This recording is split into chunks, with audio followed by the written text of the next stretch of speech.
how to find your account number as well as your routing number on Cash App. Hi everyone, welcome back to our channel How to Geek.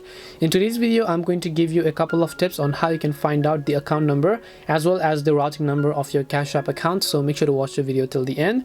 To enable account number and routing number, keep in mind that not all accounts have this feature.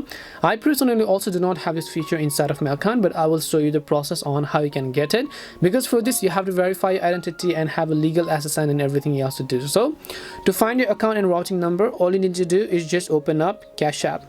And by default you're going to be under the home page. If you have some kind of balance, you'll see the dollar icon from the bottom left. If you don't, you'll see the home banking icon, and then right over here you'll be able to find your account number as well as your routing number. Now if you're saying in my case it's disappeared, because in my case I don't have it, but if you do have, then if you open that specific section, you'll find a section that looks like this, that basically has a routing number as well as the account number.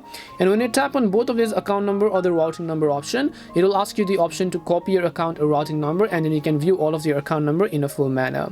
So hope this video helped you answer the question. If it did help you find the answer, then make sure to leave a like and subscribe to the channel.